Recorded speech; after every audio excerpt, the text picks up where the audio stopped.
JFK's final days, the files they didn't want you to see.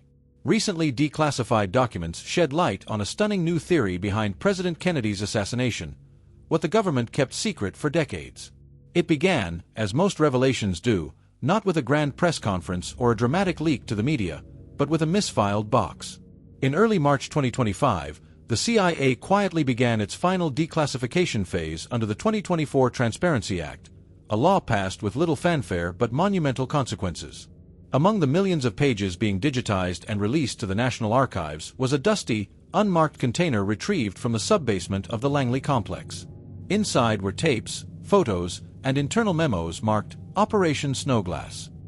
The paperwork had no clear chain of custody. Its topmost folder bore a faded red stamp. Withheld, National Security Exception, Presidential Contingency Protocols. Within days, a quiet storm began building in the intelligence community. An internal review team flagged the files as explosively sensitive and potentially destabilizing to historical consensus.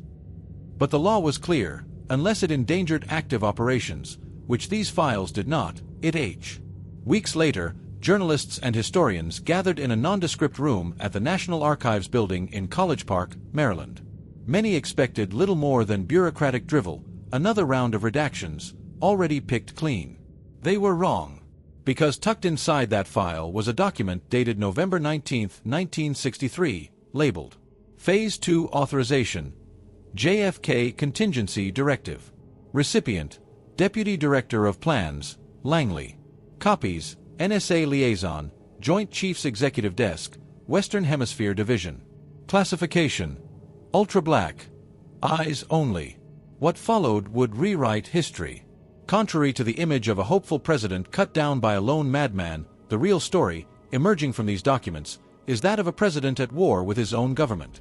John F. Kennedy had, in his final year, become more isolated, more rebellious, and more dangerous to the entrenched interests of America's permanent wartime apparatus.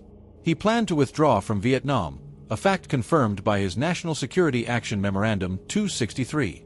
He intended to break the CIA into 1,000 pieces, as he reportedly told friends. He had initiated back-channel communications with Fidel Castro through intermediaries in Canada and neutral embassies. He even began laying groundwork for détente with the Soviet Union, proposing a joint U.S.-Soviet lunar mission. These were not the actions of a president under control. And in the eyes of some in the Pentagon, CIA, and military-industrial sphere, they were unforgivable. One document from the newly released file, written by an anonymous CIA case officer, contains this chilling passage. The commander-in-chief has become a variable. He challenges existing protocols, subverts strategic imperatives, and weakens international posture. Should instability persist, the Standing Continuity Directive may be activated under OP Snowglass. Op Snowglass was long suspected to be a Cold War-era continuity of government program, designed to deal with scenarios like a presidential incapacitation or foreign subversion. But the new documents suggest it was something far more insidious, a legalized pathway to regime change within the United States, masked by plausible deniability. One of the most damning pieces of evidence is a classified memo authored by General Curtis LeMay, a Joint Chiefs member and known war hawk. In it, dated October 29, 1963, LeMay argues that the president's lack of resolve in the Indochina theater has introduced unacceptable variables. He adds, "The success of the Republic must transcend the personality of any one man. If the Oval Office becomes a bottleneck for strategic deterrence, then constitutional intervention is not only permissible, it is essential." This was no idle threat. Documents released alongside LeMay's memo include an outline of presidential contingency implementation, listing Dallas, Texas as a viable node due to its favorable municipal alignment and existing psychological profiles.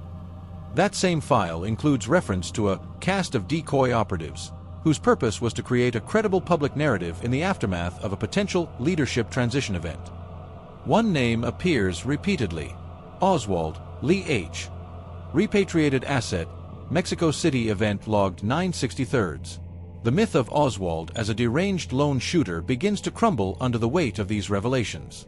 Newly surfaced audio logs from the CIA Mexico City station reveal that Oswald was under active surveillance weeks before the assassination, contradicting decades of denial.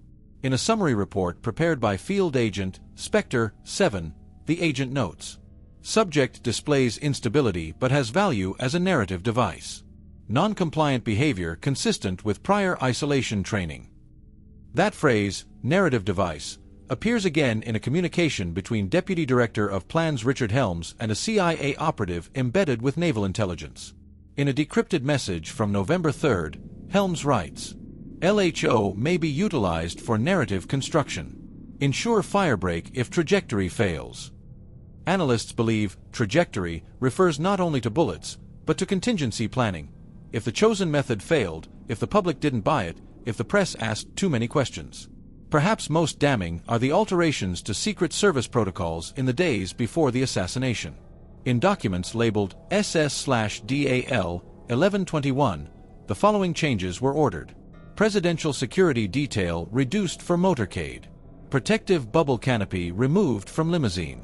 Motorcade route changed to pass directly in front of the Texas School Book Depository. Advanced threat assessments ignored from FBI offices in Miami and New Orleans. One handwritten note on a routing slip reads, "Deny all until full lock. Event must appear organic. Secure narrative control within 24 hours." Another file shows a call log between someone in Langley and the Dallas Police Department at 3:41 a.m. on November 22. The transcript reads, "Langley, ensure Patsy isolated post-event. Ruby in place. Full containment anticipated. Dallas PD contact. What if he talks? Langley, he won't. They were right." Oswald was dead less than 48 hours after the assassination, killed on live television by nightclub owner Jack Ruby, a man with documented ties to organized crime, FBI informants, and at least one CIA contact from 1960. In one of the last files marked Op Snowglass, Final, a single-page document stands out. Typed in courier font, bearing no letterhead, it lists two names. LBJ, green light confirmed. HH, cleanup directive. Historians believe LBJ to be Lyndon B. Johnson, Kennedy's vice president, who became president just 98 minutes after the fatal shot in Dealey Plaza. HH is believed to refer to Herbert Hoover, then director of the FBI. There is no direct evidence either man ordered the assassination, but this paper implies coordination, at the very least, in shaping its aftermath. Another page lists the following coded priorities. Phase 1, elimination. Phase 2, narrative control. Phase 3, institutional reinforcement. Each phase corresponds to a timeline, day of, week of, and month after. The institutional reinforcement is described as the creation of a presidential commission, publicly tasked with investigating the tragedy. That commission, of course, would become the Warren Commission, whose most influential member was Allen Dulles, the CIA director Kennedy had fired after the Bay of Pigs fiasco. Dulles oversaw witness selection, document access, and final editorial review. In a 1965 memo recovered from the Snowglass archive, classified above top secret and buried in a subfolder labeled Post-Mortem Integration, Dulles writes, "We have not just reshaped history. We have safeguarded the Republic from one man's recklessness. The people will never know the cost. That is the burden we carry." It is signed only with his initials, AWD. If Dulles and his circle of architects had hoped their burden would remain buried forever, they underestimated the resilience of history and of paper. For it was paper, in the end, that brought the truth back to light. The remaining Snowglass documents tell not just of planning, but of execution and what came after. A transcript labeled Wolfram/Red Tape 04 details coordination between embedded agents in Dallas and field supervisors operating out of a safe house near Fort Worth. The safe house was designated Nest Zero, and its post-assassination comms log reveals minute-by-minute coordination from 11:30 a.m. to 2 p.m. Central Standard Time, November 22, 1963. 11:42, Asset, 3 confirms first-round fire. Audible triangulation complete. 11:45, PD engaged.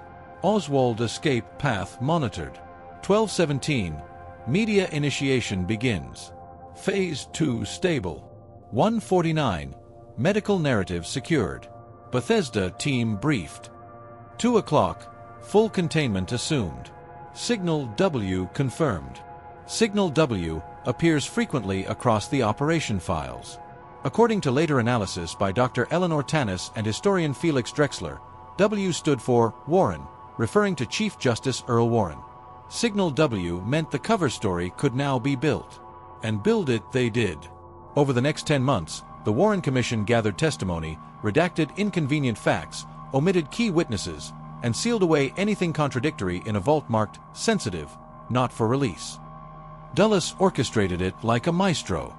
Witnesses who contradicted the official story were dismissed, discredited, or silenced. A second autopsy, performed in secret, remains sealed to this day. One CIA memo now exposed reads, "Commission will conclude lone gunman thesis. Any contradiction undermines civilian trust and global perception of democratic stability. Maintain single-actor premise at all costs." In other words, the lie became national policy. But not everyone played along. One of the final items in the file is a personal letter from Robert F. Kennedy, dated July 1967. It is addressed to an unnamed confidant within the Justice Department. RFK's grief is unmistakable, but so is his suspicion. "I no longer believe my brother died at the hands of a solitary man. Too many truths have been buried under the myth. If I pursue this, they will kill me too. But I cannot carry the silence forever." Just over a year later, RFK was gunned down in Los Angeles under similarly murky circumstances. Sirhan was named as the lone shooter, just as Oswald had been. But new forensics reviewed in the 2020s revealed ballistic inconsistencies, just like those that plagued the JFK case. As more Snowglass files emerged, patterns formed, patterns not of random acts, but calculated interventions. From 1963 to 1972, a trail of removed or neutralized figures, journalists, witnesses, critics, followed in the wake of the assassination.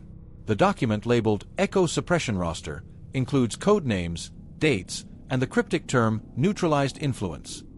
Some names matched journalists who died in suspicious crashes. Others were low-level operatives, disappeared during off-book operations.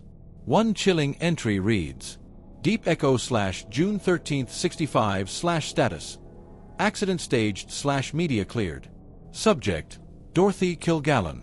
Kilgallen was the only journalist to interview Jack Ruby privately. She died shortly after, officially from a mix of alcohol and barbiturates. But the files now show she was under surveillance in the weeks prior, and her notes were taken by unnamed Langley cleaners the night she died. Toward the end of the archive lies a document written decades later, a reflective memo titled simply Debrief, Final Snowglass Evaluation. It is dated December 1999 and addressed to Clearance Level Black Delta. The author is anonymous but speculates about the long-term impact of the JFK operation. It reads, Operation Snowglass succeeded beyond expectation. The single gunman narrative has become foundational myth. Even now, contradiction triggers cognitive dissonance. The public protects the lie more aggressively than we do. However, truth is corrosion. Given time, it will leach through every barrier. The documents will not hold forever. The myth, like glass under pressure, will eventually fracture. That fracture has now begun. In April 2025, the New York Times published an explosive expose headlined, "The Coup That Wasn't Called One, JFK and the Cold Blood of Consensus." Within hours, news outlets around the globe followed suit. Public outcry was swift and bitter. Congressional hearings were hastily scheduled. The intelligence community braced for an existential reckoning. But something strange happened. The hearings fizzled. Media cycles moved on. The public grew tired, distracted. Some refused to believe any of it. Too big, they said. It couldn't have happened. Not here. Not us. The lie, it seemed, had won again. But one thing had changed. The files were out. The glass had cracked. And behind that fracture was a darker truth than any conspiracy ever dared whisper. It was never about one bullet, one man, or one city.